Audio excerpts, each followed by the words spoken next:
I had planned for you all to do 10 short writing assignments, but we're gonna run out of time. So you guys will all get 3 free short writing assignments. So if you have a 0 or an imperfect score on any of them, that should help. You'll get 3 of those, 10 points, just for still being in class. I've updated the syllabus.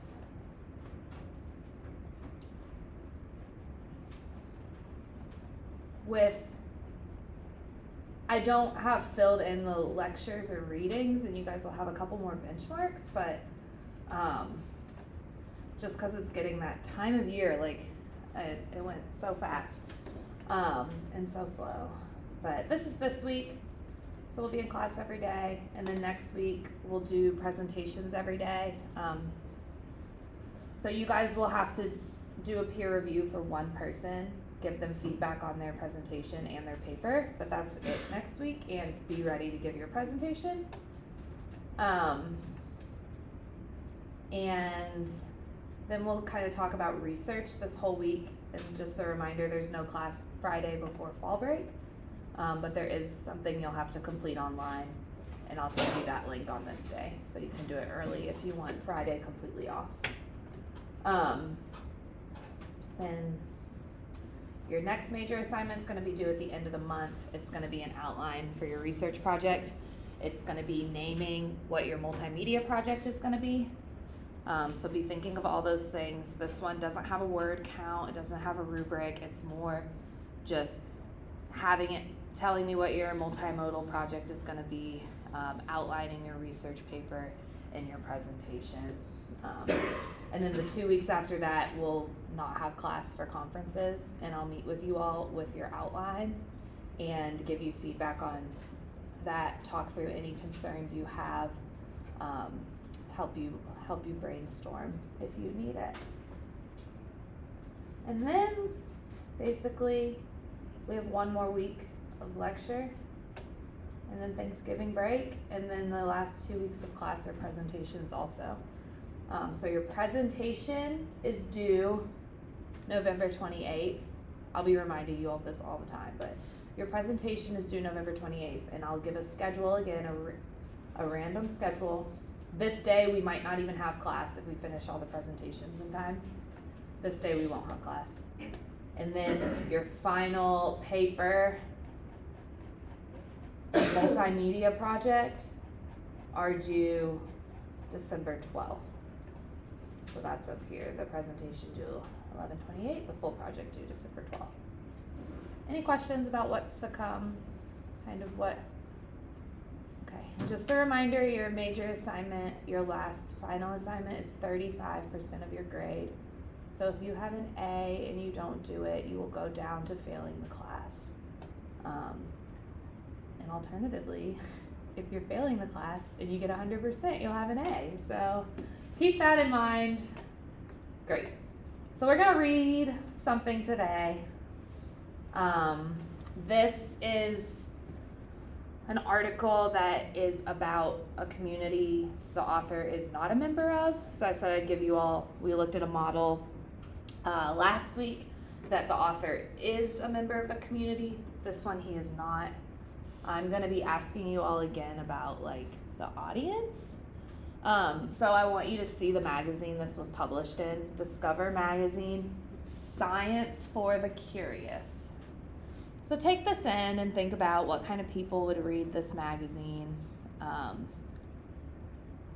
While we read this article out loud, just think about why it's written the way it is, choices he probably made because this was his audience. And then we'll break it down as much as we can. This one is longer than the last one. It's gonna take us a while to read it, but this one is 2,100 words, and your all's paper is 2,500 words, so it's a really good like idea of the length you're gonna be writing, and we'll try to break it into an outline that you guys could use if you want. So we're gonna read this out loud, paragraph by paragraph. There's no recording. There's some like kind of big words, scientific words. Don't worry if you don't know how to pronounce something, just do your best. I'm gonna read two just to help us get through. It'll take about 2 trips around the room. So I will start and then I'll go to the right. Junior, you'll be second. And we'll do this whole side of the room. So like Junior, Josie, Bogle, Owen, Danya, like zigzag back, and then Carlos, you come up here to me again. One big circle. I'll help you all as much as I can. All right. So The Worst Mistake in the History of the Human Race by Jared Diamond, University of California at Los Angeles Medical School. To science we owe dramatic changes in our smug self-image. Astronomy taught us that our Earth isn't the center of the universe, but merely 1 billionth of heavenly bodies. From biology, we learned we weren't specially created by God, but evolved along with millions of other species. Now, archaeology is demolishing another sacred belief, that human history over the past 1,000,000 years has been a long tale of progress. In particular, recent discoveries suggest that the adoption of agriculture, supposedly our most decisive step toward a better life, was in many ways a catastrophe from which we have never recovered. With agriculture came the gross social and sexual inequality, the disease and despotism that cursed our existence. First, the evidence against this revisionist interpretation will strike 20th century Americans as inferiorable. We're better off in almost every aspect than people in the Middle Ages, who in turn had it easier than cavemen, who in turn were better off than apes. Just count our advantages. We enjoy the most abundant and varied foods, the best tools and material goods, some of the longest and healthiest lives in history. Most of us are safe from starvation and predators. We get our energy from oil and machines and not from our sweat. We are neo-Luddite. Among us would trade his life for that of medieval peasant, a caveman or an ape. For most of our history, we supported ourselves by hunting and gathering. We hunted wild animals and foraged for wild plants. The select philosophers have traditionally regarded as nasty, brutish, and short. Since no food is grown and little is stored, there is, in this view, no respite from the struggle that starts anew each day to find wild foods and avoid starving. Our escape from this misery was facilitated only 10,000 years ago, when in different parts of the world people began to domesticate plants and animals. The agricultural revolution spread until today. It's nearly universal, and a few tribes of hunter-gatherers. From the progressivist perspective on which I was brought up, to ask, why did almost all our hunter-gatherer ancestors adopt agriculture is silly. Of course they adopted it because agriculture is an efficient way to get more food for less work. Planted crops yield far more tons per acre than roots and berries. Just imagine a band of savages, exhausted from searching for nuts or chasing wild animals, suddenly grazing for the first time at a fruit-laden orchard or pasture full of sheep. How many milliseconds do you think it would take them to appreciate the advantage of agriculture? The progressivist party line sometimes even goes so far as to credit agriculture with the remarkable flowering of art that has taken place over the past few thousand years. Since crops can be stored, and since it takes less time to pick food from a garden than to find it in the wild, agriculture gave us free time that hunter-gatherers never had. Thus it was agriculture that enabled us to build the and compose the B minor mass. While the case for the progressivist view seems overwhelming, it's hard to prove. How do you show that the lives of people 1,000 years ago got better when they abandoned hunting and gathering for farming? Until recently, archaeologists had to resort to indirect tests, whose results surprisingly failed to support the progressivist view. Here's one example of an indirect test. Are 20th century hunter-gatherers really worse off than farmers? Scattered throughout the world, several dozens of groups, so-called primitive people, like the Kalahari Bushmen, continue to support themselves that way. It turns out that these people have plenty of leisure time, sleep a good deal, and work less hard than their farming neighbors. For instance, the average time devoted each week to obtaining food is only 12 to 19 hours for one group of Bushmen, 14 hours or less for the Hadza nomads of Tanzania. One Bushman asked why he hadn't emulated neighboring tribes by adopting agriculture, replied, "Why should we when there are so many mongongo nuts in the world?" While farmers concentrate on high carbohydrate crops like rice and potatoes, the mix of wild plants and animals in the diets of surviving hunter-gatherers provides more protein and a better balance of other nutrients. In one study, the Bushman's average daily food intake during a month when food was plentiful was 2,140 calories and 93 grams of protein, considerably greater than the recommended daily allowance for people of their size.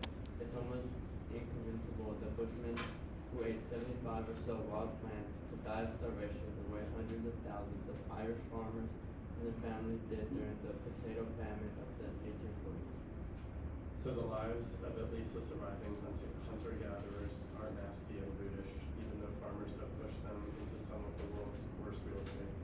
But modern hunter-gatherer societies that have rubbed shoulders with farming societies for thousands of years don't tell us about conditions before the agricultural revolution.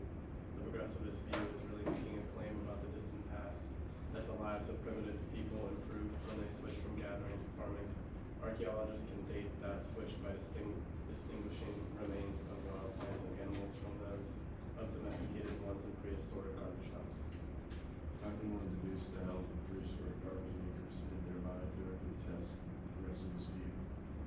That question has become answerable only in recent years, in part through the newly emerging techniques of paleopathology. The study of signs of disease is known in ancient peoples.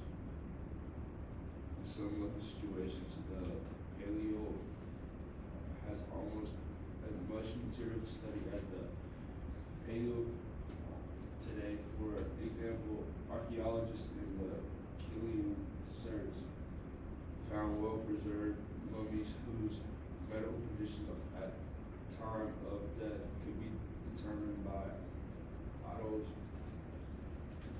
and feces of long-dead Indians who lived in dry caves in Nevada remain sufficiently well preserved to be examined for hookworm and other parasites. Usually the only human remains available for study are skeletons, but they permit a surprising number of deductions.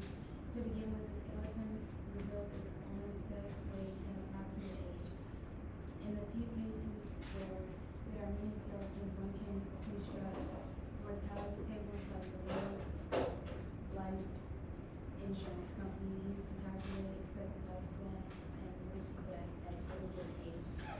Paleopathologists can also calculate growth rate by measuring bones of people of different ages, examine teeth for a number of defects, signs of childhood malnutrition, and recognize scars left on bones by anemia, tuberculosis, leprosy, and other diseases.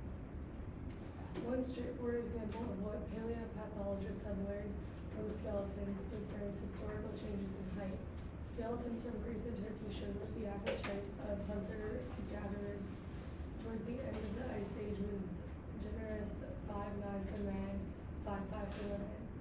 With the adoption of agriculture, height crashed, and by 3000 BC had reached a low of only 5'3" for men and 5 foot for women. By classical times, heights were very slowly on the rise again, but modern Greeks and Turks have still not regained the average height of their distant ancestors. Another example of paleopathology at work in the study of Indian skeletons from burial mounds in the Illinois and Ohio valleys, and Dixon mounds located near the confluence of the Spoon and Illinois River. Archaeologists have excavated some 800 skeletons that paint a picture of the health changes that occurred when the hunter-gatherer culture gave way to intensive maize farming around 80 to 50. Studies by George Arnold Just that. and his colleagues then at the University of Massachusetts show these early farmers paid a price for their newfound livelihood Compared to hunter-gatherers who preceded them, the farmers had a nearly 50% increase in animal effects indicative of malnutrition, a fourfold increase in iron deficiency and anemia, evidenced by a bone condition called carotid hypotension. A threefold rise in bone lesions, reflecting infectious disease in general, and an increase in degenerative conditions of the spine, probably affecting a lot of our physical labor, life expectancy at birth in the pre-agriculture community was about 26 years, says Arnold something. But in the post-agricultural community, it was 19 years. So these episodes of nutritional stress and infectious disease were seriously affecting their ability to survive. The evidence suggests that the Indians at Dixon Mounds, like many other primitive peoples, took up farming not by choice but from necessity in order to feed their constantly growing numbers. I don't think most hunter-gatherers farmed until they had to, and when they switched to farming, they traded quality for quantity, says Mark Cohen of the State University of New York at Plattsburgh, co-editor with Armalagos in one of the seminal books in the field, Paleopathology at the Origins of Agriculture. When I first started making the argument 10 years ago, not many people agreed with me. Now it's become a respectable, albeit controversial side of the debate. There are at least three sets of reasons to explain the findings that agriculture was bad for health. First, hunter-gatherers enjoyed a varied diet, while early farmers obtained most of their food from one or few starchy crops. The farmers gained cheap calories at the cost of poor nutrition. Today, just three high carbohydrate plants, wheat, rice, and corn, provide the bulk of the calories of the human species, yet each one is deficient in certain vitamins or amino acids essential to life. Second, because of the dependence on a limited number of crops, farmers ran the risk of starvation if one crop failed. Finally, the mere fact that agriculture encouraged people to come together in crowded societies, many of which then carried on trade with other crowded societies, led to the spread of parasites and infectious disease. Some archaeologists think it was the crowding rather than agriculture that promoted disease, but this is a chicken and egg argument because crowding encourages agriculture and vice versa. Epidemics couldn't take hold when populations were scattered in small bands that consistently shifted camp. Tuberculosis and diarrheal disease had to await the rise of farming, measles, and bubonic plague, the appearance of large cities. I gave you all a talk about how there's big words in here, don't worry about it. There's also typos in here I forgot to mention. This isn't like where it was originally published. I think the magazine probably didn't have these, so I apologize. There's a bunch on the second half. Anyways, besides malnutrition, starvation, and epidemic diseases, farming helped bring another curse upon humanity: deep class divisions. Hunter-gatherers have little or no stored food and no concentrated food sources, like an orchard or a herd of cows. They live off the wild plants and animals they obtain each day. Therefore, there can be no kings, no class of social parasites who grow fat on food seized from others. Only in a farming population could a healthy, non-producing elite set itself above the disease-ridden masses. Skeletons from Greek tombs at Mycenae circa 1500 BC suggest that royals enjoyed a better diet than commoners. Since the royal skeletons were 2 or 3 inches taller and had better teeth, on the average, 1 instead of 6 cavities or missing teeth. Among Chilean mummies from circa AD 1000, the elite were distinguished not only by ornaments and gold hair clips, but also by a 4-fold lower rate of bone lesions caused by disease. Similar contrasts in nutrition and health persist on a global scale today. To people in the rich countries like the US, it sounds ridiculous to extol the virtues of hunting and gathering. But Americans are an elite dependent on oil and minerals that must often be imported from the countries with poor healthy nutrition. If one could choose between being a peasant farmer in Ethiopia or a bushman gatherer in the Kalahari, which do you think would be the better choice?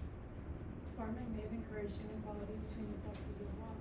Freed from the need to transport their babies during a nomadic existence and under pressure to produce more hands to till the fields, farming women tended to have more frequent pregnancies than their hunter-gatherer counterparts, with consequent drains on their health. Among the Chilean mummies, for example, more women than men had bone lesions from infectious disease. Women in agricultural societies were sometimes made beasts of burden. In New Guinea farming communities today, I often see women staggering under loads of vegetables and firewood while the men walk empty-handed. Once while on a field trip there studying birds, I offered to pay some villagers to carry supplies from an airstrip to my mountain camp.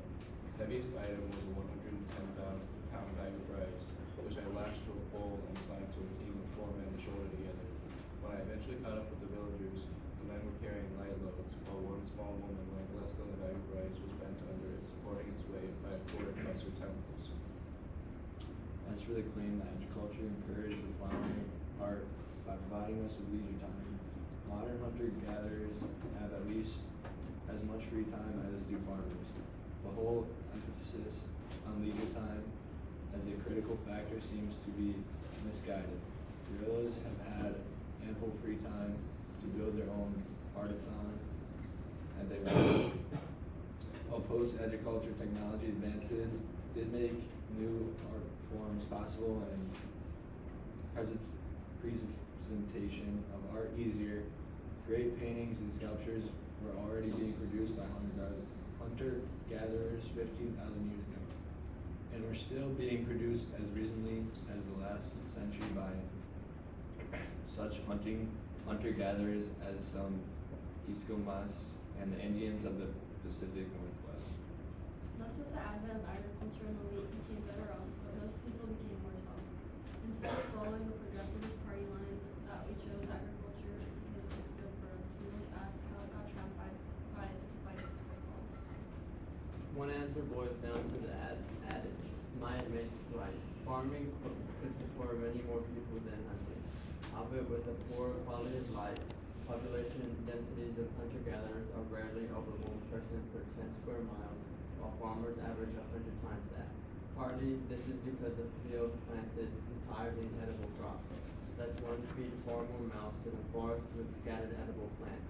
Partly, too, it's because nomadic hunter-gatherers have to keep their children spaced at 4-year intervals by infanticide and other means.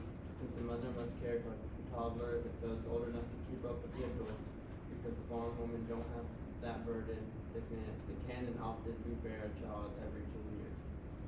As population densities of hunter-gatherers slowly rose at the end of the ice ages, bands had to choose between feeding more mouths by taking the first steps towards agriculture, or else finding ways to limit growth. Some bands chose the former solution, unable to anticipate the evils of farming, and seduced by the transient abundance they enjoyed until population growth caught up with increased food production. Such bands outbred and then drove off or killed the bands that chose to remain hunter-gatherers, because 100 malnourished farmers can still outfight one healthy hunter. It's not that the hunter-gatherers abandoned their lifestyle, but that those sensible enough not to abandon it were forced out of all areas except the ones farmers didn't want.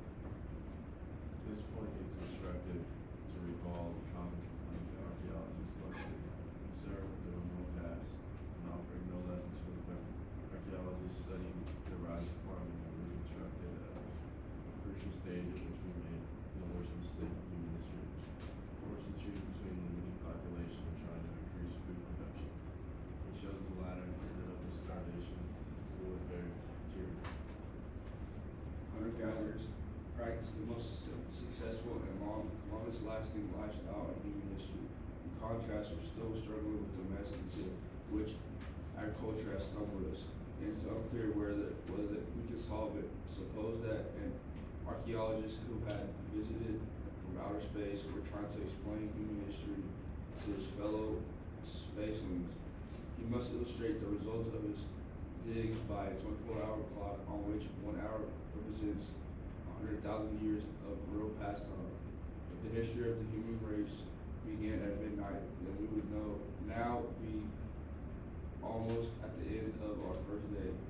We lived as hunter-gatherers for nearly the whole of that day, to dawn, noon, and sunset. Finally, at 11:54 p.m., we adopted agriculture as our second midnight approaches with the plight of famine-stricken peasants gradually spread to engulf us all, or will we somehow achieve those seductive blessings that we imagine behind our culture's glittering facade, and that we have so far included us? Nice job. Thank you all. Great, so let's talk about this. Nyla, do you mind to turn on the light? It's like right by your desk. Thank you. And I'll kind of break this down. Yeah, so this is about the length your all's paper needs to be. It's about 400 words shorter than what you're gonna write. But it's a good model. So I wanna talk about the exigence before I ask if this is persuasive. So what is the exigence? I think there's a better marker. The exigence of this article.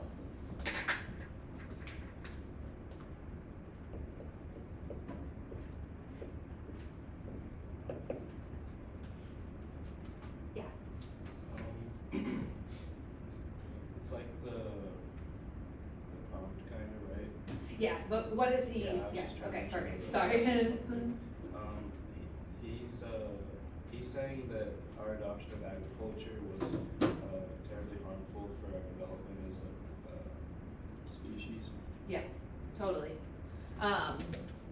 So I'm just framing this as a question because you guys are working with questions, you're working with research questions, right? So one of his questions he's answering is, how has agriculture ruined our society?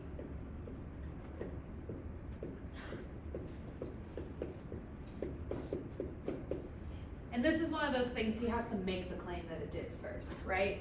So the question could also be, is farming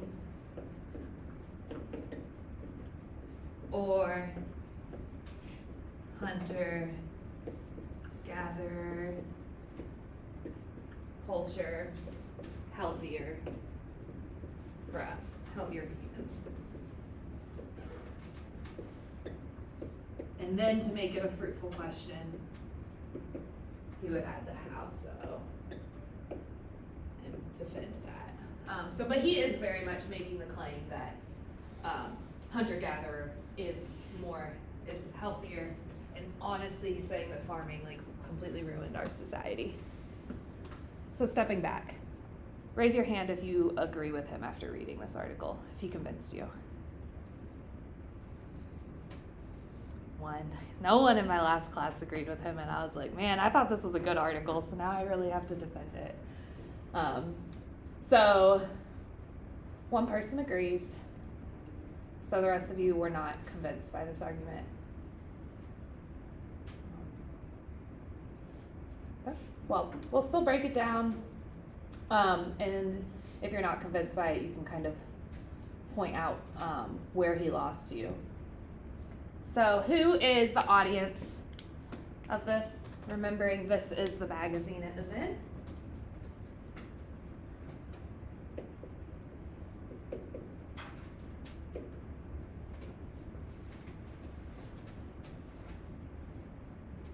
Yeah. Scientists, yep. So scientists, people that like science. Did you notice anything about the way it was written, that speaks to this audience? I don't know, there were a lot of bigger words that maybe Yeah, some words that common people might not know. Common people, non-scientists. I don't know why I said that. Something I noticed right away on my first read is him saying, from biology, we learned that we weren't specially created by God, but evolved with millions of other species. He's not messing time with the debate of were we created or did we evolve. He's not having to make that argument. He's going straight into we all know we evolved. here's what happened. That sentence maybe would turn off some arguments in like another platform, like a more religious platform might not publish that. Some people are still having that debate about evolution versus creationism, even though they can coexist. But I digress from that debate. And yeah, using the larger words, using the studies, really bringing in disease, his evidence very much speaking to people interested in science. The length of it, I think he's thinking people will stick with him.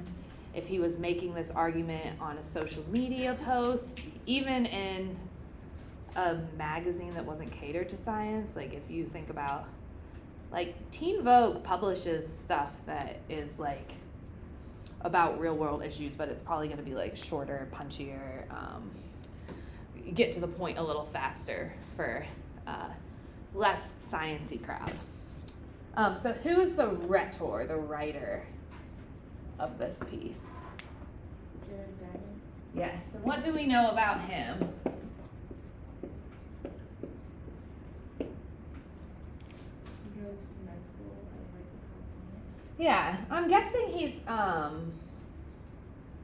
professor there. But we know, yeah, geography now. Maybe it's not the same guy. I'm guessing he's a professor, but if not a professor, he's definitely in school. So the last article we looked at, she really established her ethos, her credibility through telling her story. She was a victim of drunk driving. He's establishing his ethos right here by saying, you know, he is an educated man. He works in the sciences.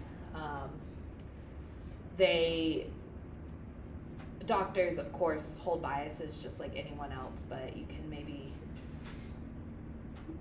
rely on him to give some unbiased information, to really back his information up with facts and to understand when he's bringing in all of this disease and biology, like you can expect that he understands that. I don't really want to talk about constraints because all of you have the same constraints for your paper. You're all writing a paper for a class and you all have to work with the 2,500 word limit. We're not going to have time to brainstorm an outline, but we do have 15 minutes to kind of break down this structure. Again, I picked this model because it's not a community he's a member of. He's an outsider looking in. And some of your papers are like that. And this is a structure you could copy, even if you don't agree with what he has to say. You can look at the way he's saying it and use that.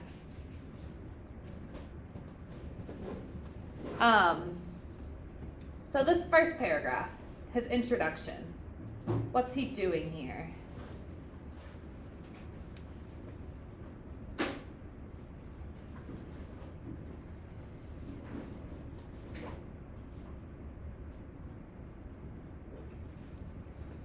I think he's like laying down the foundation of what, like, point of view the essay's gonna be from. That makes sense. Like what he said, he's not putting these opinions up for debate. He's saying where he's coming from and then they're like explaining his point of view. Yeah, great. So establishing tone.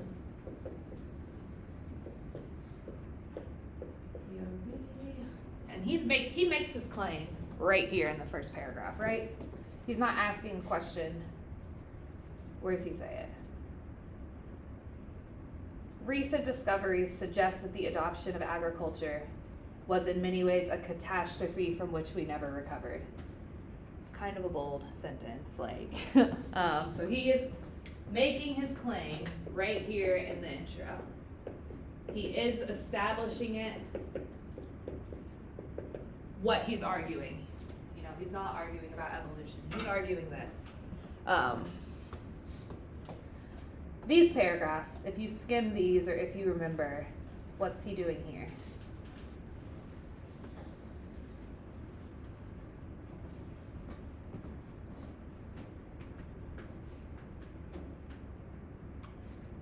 Yeah, Carlos. He's more like evidence, he had evidence to the claim, I guess, like, that's what I saw. Yeah, you almost have it. But he's really showing the other argument here and giving them evidence. So he's saying, farming ruined our society, and here he's stepping into the voice of people who say we're better off in every respect than people of the Middle Ages. We enjoy the most abundant and varied foods, the longest and healthiest lives. Hunting and gathering is regarded nasty, brutish, short. So here he's really saying, here's what everybody has to say against what I'm saying. But he is providing there. So he's not so much evidence, because he's not bringing like studies in, but he's summarizing the argument against his claim. And if we don't have a ton of time, but if we have more time to pull through everything, you'll see he actually comes back to each of these points he originally makes and like debunks them with his own evidence. So that's a really good tool. I told you all in your conferences and in class that when you write this paper, you need to be able to look at the other side of whatever argument, whatever question you're asking, whether you're making a claim. So if you're making a claim, you need to look at people making an opposite claim and talk about that in your paper. If you're asking a question and maybe you're just exploring both sides of it, you need to bring in both sides. So he does this well, I think, by just coming in and saying what other people. And here he's still, he's saying, because of agriculture, we made all this art, we made all this culture. And later on in the essay, he's like, well, hunter-gatherers were making art and making culture themselves in this year. It's not just because he comes back and counters each of the arguments given, which is a really effective tool for this reader. Now he's introducing his evidence. How do you show that the lives of people 10,000 years ago got better when they abandoned hunting and gathering for farming? And then he's saying, here's what people have done in the past. And then he's starting to bring in his evidence. So the argument that people don't have as much free time with agriculture, or people don't have as much free time in hunter-gathering, he's saying, they only spend 14 hours a week gathering food. This nomadic troop, they only spend 12 hours a week gathering food, this group. And if you think about how we work 40 hours a week to afford housing and groceries, that's already kind of making the argument there. Here he's saying, if we farm one crop, if a famine takes that crop out, we're starving. I don't want to scare you all, but that's a lot of what people are talking about now with our food system failing, us facing food shortages. I think this is relevant and important, even though it was written 30 years ago. And he's saying here, it's almost inconceivable that Bushmen who eat 75 or so wild plants could die of starvation the way hundreds of thousands of Irish farmers and their families did during the potato famine. So bringing in an example from history. Something interesting he's doing now is sharing that hunter-gatherers, if their life is difficult, it's because agriculture has made it that way. These tribes have been pushed into the least desirable places in the United States, looking at indigenous people that used to live here and enjoy like plentiful forests. They've been pushed onto reservations that are nearly desolate. He's kind of saying any reason that their life is difficult is because agriculture made it that way. And they were pushed off their land. And then here he gets into more research showing that hunter-gatherers, the average height was 5'9" for men, 5'5" for women. You find when they move to agriculture, here the height's 5'3" for men, 5 feet for women. So here he's still, I got kind of lost and started, stopped writing the steps. So he's providing evidence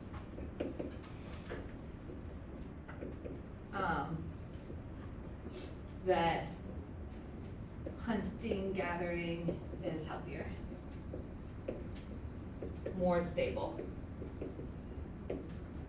And I'm gonna write paragraphs and I'm gonna explain what I mean here. Something that you can also model from him that will help make things really clear is this could have been all one paragraph, but it would be like harder to follow. Instead, here's his evidence with skeletons. Or here, he's explaining what a skeleton can do, and then he's giving his evidence for skeletons. He's really breaking these up into paragraphs, grouping things together. Here is the disease that has been found in the body. And at one point, life expectancy, like just bringing in his evidence for how agriculture is healthier. Here he summarizes. Here are 3 reasons agriculture is bad for your health. So that's something you can do. Evidence, evidence, evidence. Summarize your evidence. Make your point again. Just like he did. Here are 3 reasons. Let me sum up what I just said. Because then he's going to make a transition here into his next claim. So he's saying not only is agriculture worse for your health, he just summarized that. Remember, his original point is that agriculture ruined our society. So that's where he's going into his claim 2, which is related to claim 1, but it's different. He's transitioning into social issues.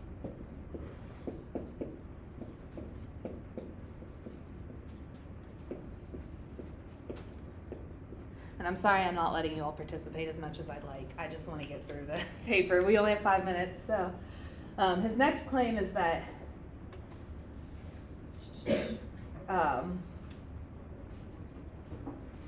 besides malnutrition, starvation, epidemic, farming brought another cause, deep class division. So here's where he's arguing, we all used to be in tribes, gather food, we were equal. When we switched to agriculture, that brought on so many divisions of power. Like, he's talking about kings and skeletons and Greek tombs, but here, you can think about the history of slavery. Like, all of a sudden you have one person who's not doing any work, making food off of these people who are laboring, destroying their bodies. It still happens today with migrant farmers all over the US. And the person who's not in the fields doing the work is collecting all the food and all the money, while the rest of the people are having poor health, starving, not able to feed their families. So he's arguing that now agriculture led to a power imbalance. Those with money can afford to keep all of their food. Those with money can store everything. We're not all equal, going out to the same woods, gathering the same plants. So this is all about that. He gets into like women, when you were hunter-gatherers, you carried your child until they could walk. Now women are expected to kind of have kids every year, every 2 years, because they don't have to carry a child until they're like 4 and can keep up.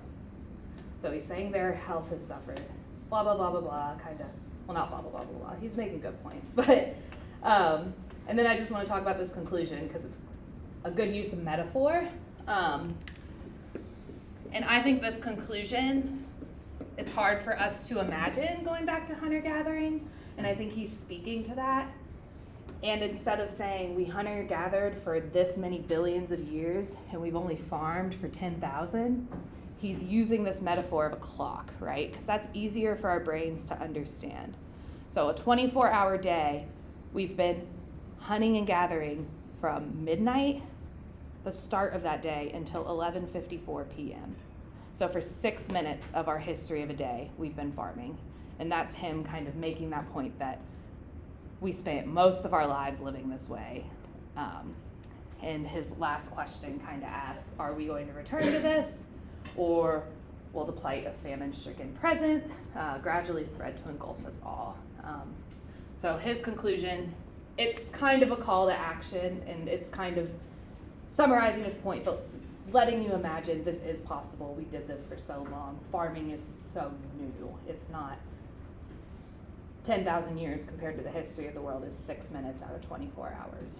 And that metaphor is what I wanted to point out to you all, because it's hard to comprehend a billion. Like, we think we can comprehend $1 billion, but then you hear, oh, a billionaire makes whatever, $15,000 a second, and you're like, what? Like, it's still like incomprehensible.